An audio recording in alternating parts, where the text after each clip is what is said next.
Hello students, अगर आप Gujarat board की तैयारी कर रहे हैं तो आप बिल्कुल सही जगह पर हैं।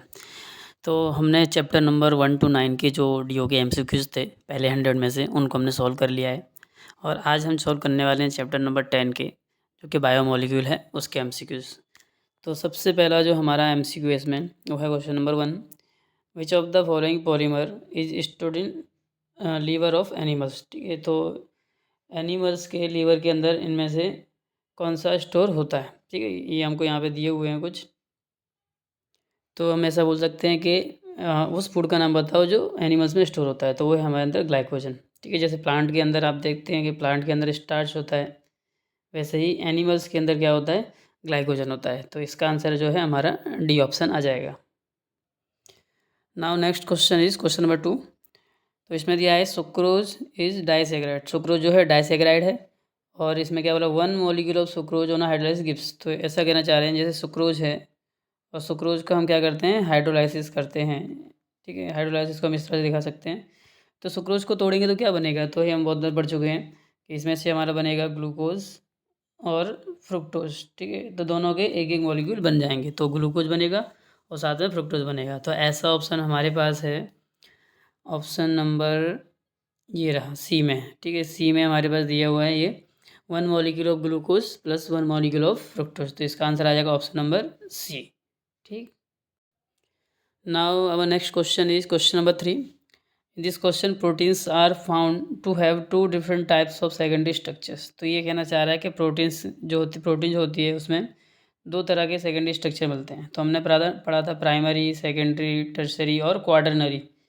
तो उसमें से जो सेकेंडरी स्ट्रक्चर था हमारा, उसके अंदर हमको 2 टाइप देखने को मिलते हैं, अल्फा हेलिक्स और बीटा प्लीटेड। ठीक है, तो अब ये बोलना चाह रहे हैं कि ये जो हमारा अल्फा हेलिक्स स्ट्रक्चर है, alpha helix of protein is stabilized by. तो अल्फा हेलिक्स को स्टेबिलिटी कौन देता है, यहाँ हमको कुछ बॉन्ड और फोर्स के नाम दिए हुए हैं, उनमें से हमें सेलेक्ट करना है कि अल्फा हेलिक्स को स्टेबिलिटी कौन दे रहा है। ठीक है, तो यहाँ पे देख पा रहे हैं अपने पेप्टाइड बॉन्ड, वांडरबॉल, डाइपोल और हाइड्रोजन बॉन्ड। तो ये जो हाइड्रोजन बॉन्ड हेलिक्स स्ट्रक्चर, जब हेलिकल स्ट्रक्चर बनता है, जैसे कि डीएनए में भी आपने देखा हुआ है, तो जो प्रोटीन को स्टेबिलिटी दे रहा है हेलिकल स्ट्रक्चर में, वो कौन है, हाइड्रोजन बॉन्ड्स है। वो क्या है, हाइड्रोजन बॉन्ड्स। तो जैसा कि आप नीचे देख सकते हैं, ये देखिए, तो यहाँ पे भी जो दिख रहे हैं आपको, ठीक है, नाइट्रोजन बॉन्ड, हाइड्रोजन बॉन्ड कौन बनाता है, फोन बनाता है। ठीक है, हाइड्रोजन के साथ में फोन मतलब फ्लोरीन, ऑक्सीजन और नाइट्रोजन। तो इस तरह से आपको बॉन्डिंग देखने को मिल जाएगी। और यहाँ भी आप नाइट्रोजन देख पा रहे हैं, ये देखिए, ये ऑक्सीजन के साथ में। ठीक है, तो ये जो हमारा फोन है, फोन मतलब फ्लोरीन, ऑक्सीजन और नाइट्रोजन, ये जो हाइड्रोजन बॉन्ड फॉर्म करते हैं। तो हमारा इसका जो आंसर है वो रहेगा option number C. Now next question is which of the following acid is vitamin. तो इनमें से कौन सी एसिड जो है वो विटामिन है। तो पहला है एस्पार्टिक, एस्कॉर्बिक, एडिपिक और सैकरिक। तो यहाँ देख पा रहे हैं एस्कॉर्बिक एसिड, जिसको हम बोलते हैं विटामिन सी। ठीक है, तो ये विटामिन सी है। एस्कॉर्बिक एसिड को हम क्या बोलते हैं, विटामिन सी बोलते हैं। तो इसका आंसर आ जाएगा बी। अब नेक्स्ट क्वेश्चन है क्वेश्चन नंबर 5, और इसमें पूछा है कि nucleic acid are polymer of, यानी न्यूक्लिक एसिड जो है किस चीज़ का पॉलीमर है। तो अगर आपको पता हो कि न्यूक्लिक एसिड बनता कैसे, तो देखो, सबसे पहले होता है हमारा पेंटोज शुगर। ठीक है, शुगर के साथ में जुड़ता है नाइट्रोजन बेस। ठीक है, और जुड़ता है फॉस्फेट। ठीक, इन तीनों को मिला के हम बोलते हैं न्यूक्लियोटाइड। क्या बोलते हैं, न्यूक्लियोटाइड। ठीक है, और ये जब न्यूक्लियोटाइड बहुत बार रिपीट हो जाते हैं तो वही क्या बना लेता है, न्यूक्लिक एसिड बना लेता है। अगर फॉस्फेट ना जुड़ा हो, ठीक है, तो यानी सिर्फ क्या क्या हो, नाइट्रोजन बेस और पेंटोज शुगर, तो उसको बोलते हैं न्यूक्लियोसाइड। जैसे ये न्यूक्लियोटाइड लिखा है, यहाँ साइड किया क्या जाएगा, साइड आ जाएगा। ठीक है, तो न्यूक्लियोसाइड। तो हमें पूछा है कि न्यूक्लिक एसिड किसका पॉलीमर है, वो है न्यूक्लियोटाइड का। न्यूक्लियोटाइड में क्या मिलेगा, पेंटोज शुगर मिलेगा, नाइट्रोजन बेस मिलेगा और फॉस्फेट मिलेगा। तो ये स्ट्रक्चर आपने देखा होगा। ठीक है, इस तरह से यहाँ पे नाइट्रोजन बेस, यहाँ पे फॉस्फेट, तो ये पूरा का पूरा यहाँ 3 का स्ट्रक्चर होता है। ठीक है, तो इसका आंसर हमारा आ जाएगा न्यूक्लियोटाइड। अब नेक्स्ट क्वेश्चन है क्वेश्चन नंबर 6, और इसमें बोला है कि each polypeptide in a protein has amino acid. तो पॉलीपेप्टाइड के अंदर क्या होता है, एमिनो एसिड होता है। और जो एमिनो एसिड है linked with each other in a specific sequence, एक स्पेसिफिक सीक्वेंस में जुड़ा हुआ है। तो इस तरह का जो सीक्वेंस होता है अमीनो एसिड का उसको क्या बोलते हैं। तो जैसे नॉर्मल मिला हमको अमीनो एसिड एक सिंपल चेन बन रही है, ठीक है। तो इस तरह का जो स्ट्रक्चर बनता है वो सिर्फ किस में मिलता है हमको, प्राइमरी स्ट्रक्चर में मिलता है। प्रोटीन का जो प्राइमरी स्ट्रक्चर होता है उसमें देखने को मिलेगा। तो इसका आंसर रहेगा हमारा option A he, primary structure of protein. अब नेक्स्ट क्वेश्चन है हमारा क्वेश्चन नंबर 7, ठीक है। इसमें बोला है DNA and RNA contain 4 badges. देखो नाइट्रोजन बेस होते हैं 4 होते हैं हमारे, कौन से, adenine, guanine, cytosine, thymine. Thymine की जगह में एक चीज़ और मिल सकती है, यूरेसिल, ठीक है। फिर विच of the following base is not present in RNA. RNA में कौन सा बेस प्रेजेंट नहीं होता है। देखो ये 4 जो होते हैं ये तो हमको मिलेंगे डीएनए में, ठीक है, लेकिन ये जो टी है इसकी जगह पे मिलेगा हमको यू, किस में, आरएनए में, ठीक है। तो इस तरफ से क्वेश्चन को देखो आप। तो DNA RNA contain 4 badges, which of the following base is not present in RNA. RNA में कौन सा नहीं मिलेगा, ये नहीं मिलेगा ना हमको, टी की जगह क्या आने वाला है, यू आने वाला है, यू, ठीक है।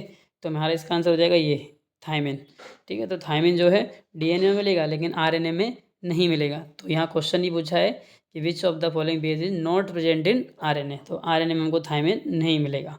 और बाकी ये जो 3 है ये तो कॉमन है, ये दोनों में मिलेंगे, ठीक है। तो अब हमारा नेक्स्ट क्वेश्चन है क्वेश्चन नंबर 8, और इसमें क्या बोला है कि which of the following B group vitamins, B group के विटामिन में से कौन सा है जो can be stored in our body, store कर सकते हैं बॉडी के अंदर। तो ये तो साइनो कोबालेमाइन होता है, जिसमें ऑप्शन है हमारा ऑप्शन डी, विटामिन B12 को हम बोलते हैं साइनो कोबाल एमाइन, ठीक है। तो यही है जो हमारी बॉडी के अंदर स्टोर हो सकती है। तो जो नए हमारे व्यूअर्स हैं उनमें से अगर किसी ने सब्सक्राइब नहीं किया है तो वो सब्सक्राइब ज़रूर करें, और अच्छा लगता है तो लाइक ज़रूर करें और शेयर करें हमारे चैनल को, ठीक है। तो अब हमारा नेक्स्ट जो क्वेश्चन है वो है क्वेश्चन नंबर 9। क्वेश्चन नंबर 9 में क्या दिया हुआ है, which of the following reactions of glucose can be explain by cyclic structure, ठीक है। तो साइक्लिक स्ट्रक्चर जो है ग्लूकोज का उसके लिए रिएक्शन यहाँ पर हमको दी हुई है। तो यहाँ पूछा है कि which of the following reaction of glucose can be explained, ठीक है, बाय साइक्लिक स्ट्रक्चर। तो ये जो ऑप्शन है उनमें से कौन सी रिएक्शन है जो साइक्लिक स्ट्रक्चर से हम एक्सप्लेन कर सकते हैं।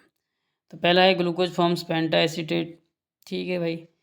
Glucose react with hydroxylamine to form oxime, चलो। Penta acid of glucose does not react with hydroxylamine, सही बात है। इसका जो पेंटा एसीटेट जो बनेगा वो हाइड्रोक्सिलेमाइन से रिएक्ट नहीं करेगा क्योंकि इसके पास फ्री एल्डिहाइड ग्रुप नहीं होता है, ठीक है। तो यहाँ ये चीज़ एक्सप्लेन कर सकती है किसको, इसकी रिएक्शन को, ठीक है। ग्लूकोज का जो साइक्लिक स्ट्रक्चर है उसके लिए ये चीज़ सही है, ठीक है।